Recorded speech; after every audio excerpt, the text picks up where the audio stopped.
Assalamualaikum warahmatullahi wabarakatuh. Khususnya bagi mahasiswa saya di Prodi Komunikasi dan Penyiaran Islam UIN Sunan Kalijaga, Yogyakarta yang mengambil mata kuliah penulisan features. Pada video kali ini, saya sengaja mengambil judul dosa-dosa jurnalistik sebagai bahan evaluasi kita bersama, khususnya bagi mahasiswa saya dalam mata kuliah penulisan features. Judul tersebut saya ambil setelah membaca beberapa tanggapan mahasiswa dalam lembar evaluasi yang telah saya bagikan dalam grup WhatsApp. Beberapa di antaranya mengatakan bahwa dalam tugas penulisan features harus wawancara. Ternyata harus bertemu dengan narasumber. Ternyata harus ngumpulin hasil wawancara atau rekaman wawancara. Ternyata harus menulis transkrip. Saya kira dapat mengambil dari internet atau berita-berita sebelumnya yang sudah ada. Dari komentar-komentar tersebut, saya ingin memutar kembali ingatan kita tentang pengertian dasar berita atau news. Saya pernah menyampaikan, berita itu pengertiannya ada 3 poin, yakni kumpulan informasi yang diolah kemudian dipublikasikan. Saya ulangi, kumpulan informasi yang diolah kemudian dipublikasikan. Jurnalis itu mengumpulkan informasi berdasarkan fakta di lapangan. Pengumpulan informasi ini adalah basis terpenting dalam jurnalisme. Seorang wartawan tidak mungkin memperoleh informasi jika tidak ke lapangan, jika tidak memiliki data, atau tidak wawancara langsung. Nah, di sini dalam menggali informasi ini banyak dosa wartawan terjadi. Dalam konteks ini saya berbicara kepada mahasiswa saya di Prodi KPI UIN Sunan Kalijaga yang mengambil mata kuliah features. Jadi untuk para jurnalis senior maupun suhu-suhu jurnalistik, mohon tidak tersinggung. Tidak ke lapangan langsung, kemudian tidak menggunakan data atau riset, kemudian tidak melakukan wawancara sendiri. Itu adalah salah satu dosa yang dilakukan seorang jurnalis. Jika hanya mengambil berita-berita di internet, kemudian digabungnya atau menjahit berita istilahnya, itu bukan proses pembuatan berita, namun hanya sekadar clipping berita. Kalau itu dilakukan, itu tidak ada bedanya dengan anak-anak SMA yang membuat mading, kemudian menggunting berita di koran, kemudian ditempelkan di mading. Itu namanya clipping berita. Seorang jurnalis hendaknya datang langsung ke lapangan, kita lihat dengan mata kepala, kita cium baunya, kemudian kita rasakan atmosfernya, kemudian kita cari data-data pendukungnya, yang kedua tadi, kemudian baru yang ketiga untuk mendukung ini semua, kita melakukan wawancara. Wawancara juga dilakukan sebagai bahan konfirmasi. Apakah data yang didapat itu benar atau tidak benar? Kita kasih contoh soal konflik di Wadas, Purworejo. Saya yakin banyak dari kita merasa prihatin, kemudian unggah status terkait bentrok antara aparat dengan warga di Desa Wadas, Purworejo. Untuk menuliskan berita terkait bentrok tersebut, seorang jurnalis tidak bisa hanya menulis berdasarkan video yang beredar di sosial media. Dia harus hadir di lapangan, kemudian menyaksikan sendiri, kemudian melakukan olah data, kenapa bentrok itu terjadi, kemudian apa yang melatar belakangi warga menutup akses jalan ketika aparat itu mendatangi desa tersebut, kemudian kenapa warga itu menolak, dan setelah itu bagaimana sikap warga. Setelah mengetahui kondisi lapangan, kemudian melakukan riset atau penggalian data di lokasi tersebut, kita harus juga melakukan wawancara. Karena ini konflik, maka prinsip cover both sides sangat dibutuhkan.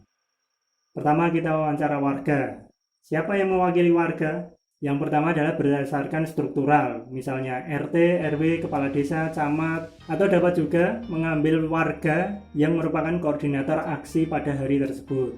Sebagai data penguat, juga dapat mengambil narasumber dari orang-orang yang mendukung warga yang saat itu di lokasi. Misalnya, ada kuasa hukum warga di lokasi, atau lembaga bantuan hukum, atau organisasi yang mendukung warga dan hadir di lokasi pada saat itu juga. Jika ingin menuliskan bentroknya, maka harus konfirmasi juga pada lawan dalam tanda kutip. Konfirmasi kepada misalnya Polsek atau itu kewenangannya adalah Polres atau Polda. Kita lihat dulu apakah yang diterjunkan itu aparat dari Polsek, Polres, atau Polda, atau kesatuan yang lain. Seorang jurnalis yang hadir di lapangan tentu akan menuliskan berita konflik Wadas ini lebih baik dibandingkan jurnalis yang tidak hadir di lapangan.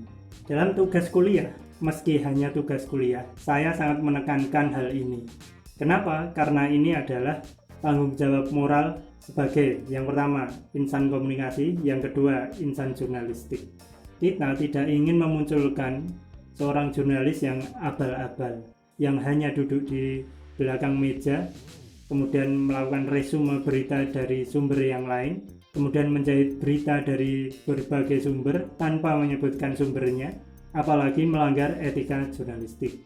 Kita terkadang kagum Najwa Shihab yang populer, kemudian Bang Karni Ilyas, kemudian Gunawan Muhammad, Dahlan Iskan, dan lain sebagainya. Kekritisan dan ketajaman Najwa Shihab itu kita banggakan, dan seolah-olah kita sebagai insan komunikasi dan insan jurnalistik ini merasa menjadi bagian dari seorang yang idealis seperti itu. Tetapi yang perlu diingat adalah hadirnya Najwa Shihab saat ini itu diawali dari Najwa Shihab yang terjun ke lapangan, tidak hanya duduk di belakang meja. Silahkan putar kembali memori Anda atau lihat di YouTube dan lain sebagainya. Najwa Shihab ketika pertama kali liputan di Metro TV, salah satu yang populer adalah ketika bencana tsunami di Aceh. Oleh kantornya dia diutus untuk meliput tsunami di lokasi.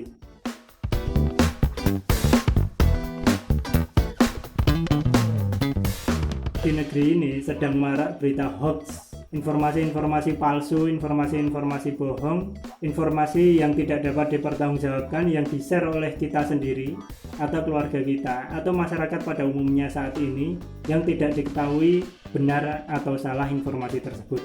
Boleh jadi itu datang dari orang-orang seperti kita yang mendapatkan informasi hanya gunting sana gunting sini tanpa tahu keadaan di lapangan, tanpa melakukan riset, dan tanpa mewawancara narasumber utama. Itulah kenapa dalam tugas UTS penulisan feature kemarin saya tekankan untuk datang ke lapangan, kemudian melakukan wawancara langsung dan merekamnya. Hal itu semata-mata sebagai bentuk tanggung jawab moral kita sebagai orang komunikasi dan mengambil konsentrasi jurnalistik. Saya akui tugas tersebut lumayan berat, apalagi di masa pandemi ini. Masing-masing memiliki kepentingan yang berbeda, berada di lokasi yang berbeda, dengan latar belakang suasana yang berbeda pula. Saya sangat mengapresiasi bagi mahasiswa yang telah datang ke lapangan, melakukan wawancara langsung, dan menulisnya sesuai dengan hasil wawancara tersebut. Semoga ke depan kita dapat menjadi jurnalis yang datang ke lapangan, siap mewawancarai siapapun, dimanapun, dan dalam kondisi apapun. Bertemu rakyat jelata hingga bertemu pimpinan negara, wawancara di kafe, ataupun sedang demo di DPRD, siap meliput di pagi hari, siang hari, sore hari, dan malam hari. Terima kasih atas perhatiannya, mohon maaf atas kekurangannya. Assalamualaikum warahmatullahi wabarakatuh.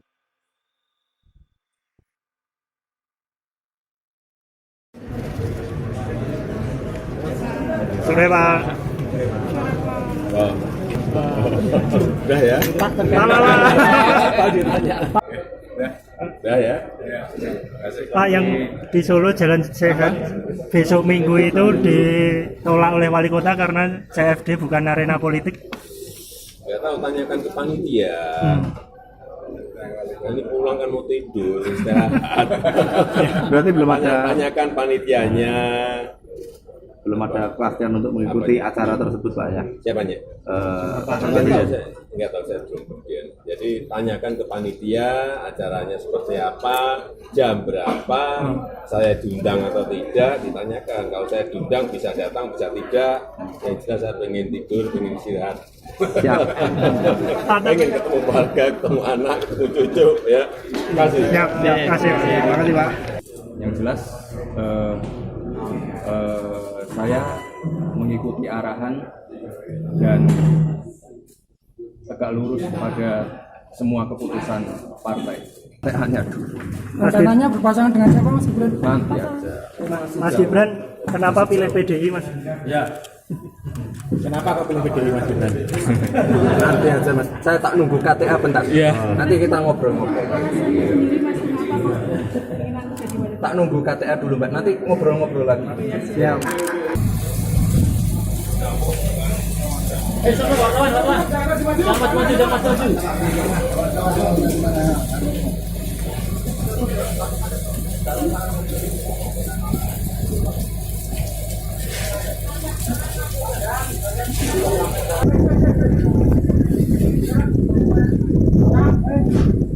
Ada lagi pemadam?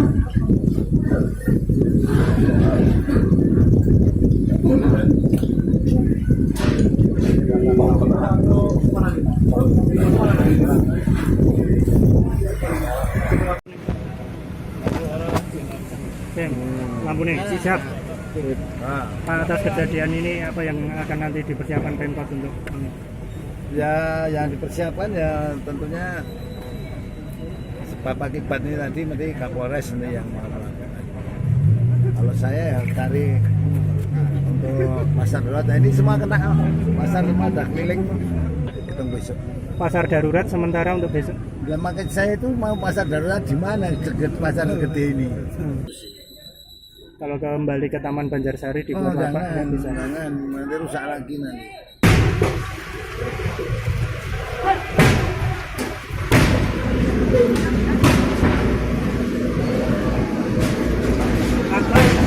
Masjid, masjid, masjid. Ini masjid, masjid.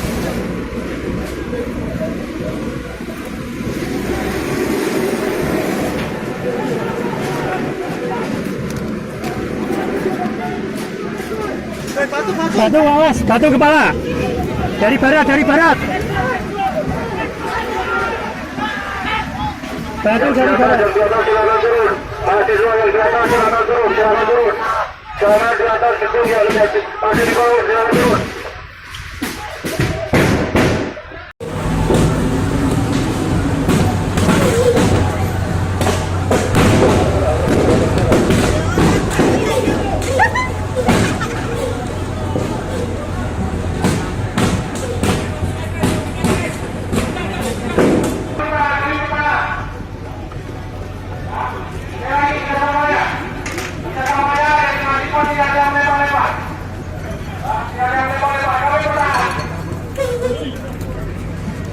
Kami pernah, saya harapkan untuk rekan-rekan mahasiswa bisa melakukan peleparan.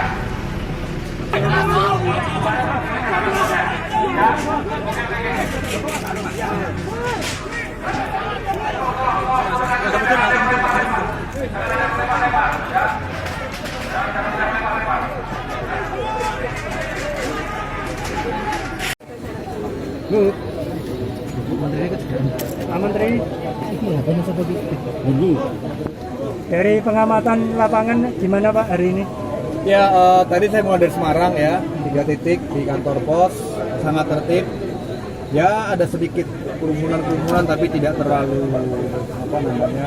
di luar kendali lah, masih bisa dikendalikan. Berarti penyaringannya diserahkan ke Pemkap masing-masing? Oh iya, ya, karena kan di lapangannya kan Pemda bukan Kemensos. Jadi saya kira teman-teman Pemda sudah sebagian besar sudah paham lah. Jadi kalau Kemensos nggak melakukan pendataan, ya, tidak melakukan pendataan. Kalau Kemensos melakukan pendataan kacau nanti ya kan. Kemensos mencari, kemudian Pemda mencari, kacau nanti kita sama sekali nggak melakukan pendataan. Jadi datanya dari daerah.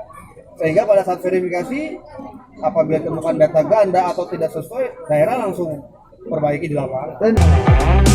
Mbak, netizen kan bertanya-tanya skincare yang dipakai Mas Gibran apa? Apa ya? Nggak pakai apa-apa. Dirawat Mbak Selfie juga? Dirawat Mbak Selfie juga? Bukan? Enggak. Biasa aja, bersih muka aja. Biasa. Perawatan khusus? Nggak ada perawatan. Emang ganteng dari dulu gitu? Oh iya. Glowing Pak. Apa? Kok bisa glowing? Nggak tahu. Bawaan dari lahir. Oh iya, siap. Bawaan orang. Makasih Mbak Selfie.